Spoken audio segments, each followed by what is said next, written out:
Hoca, adaş işgalsız bir şey almışım yok Melikana. Qana qılamiz bizim etçeyimi de o. İyi bolsa qoy biraz koyun tutquz qoyamiz. Qana qılmız endi. Şunda qılny. Kim bunu saylık tuturabasın depdiken. Yaran tez. Qağdalmılaqda. Oturup kaldın la. Adaş bir çay demlemsen oldu. Oy yok. Şu adamı kim da otura? oturup Oyturum tek oturam da qop. Çay demlemsem ma bu unucuq tüketmeyedi. Mesela da. Rahmet adaş rahmet. Kiran adaş. Ya sizler hürmet ki çoğun adaş. Abaq adışım. Yok bu zubanın bağın saraqı qıldı da Sinan. Bak ağasamın qolan beram. Bir öyküçkil xeyli oldu adaş. Bugün geldin la. Şu adaş. Kim hocayla göl bağ ya yazmadan la adaş. En öyküçkinin bağ kızımdım adaş. Ucan bilip kemmemsizler. Toğra toğra. Biz bunu iyi vaxt keldi toq adaş. Kep bulamadık hem de bakanın çolusu yok dem qaynadı. Adaş bir tamaq etdim o ya. Adaş nimeye isilmesilerden sorap itteyi nimeye gama bağ.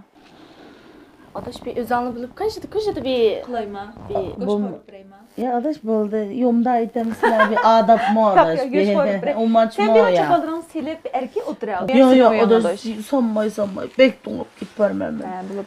Öy işte soğuk mı adaş? Yok adaş. Bir adaş. Uyanın canşı secep bir pakiz pek azad qılıp adaş pek yaradı. Ha adaşım. Vay Rahmet adaş.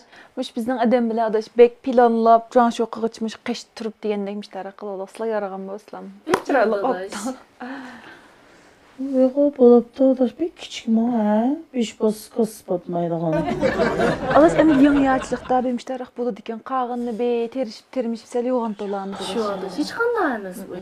Şu adaş ya qancha olsun bu oyunun 70 pompan yeri Xalq teatr xonasındaki oğan denjini qoyulup adaş. Abi bizden adam bek kino güreş amıra kadar şu tikli vaptı bek Ya yoğan. qancha amraq olsun adaş. Hitkari çoğun şuyum köymeye amraq olsun. Vay senin boldu. Adaş. Sen micaz yok bu adaş ne? Ya adaş quruqlanıp kep qaldı adaş. Deys adaş sen bilen biz bir yaqın bolgan ki. Meh. Gülüm. Adaş bu. Silt baqa adaş. Gülüm.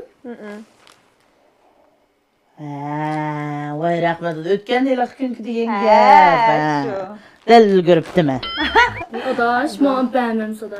Vay adaş bire toxup kesme içip birey. Adaş bolmuş bir şey şikimiz şattı. Ya içip birey adaş.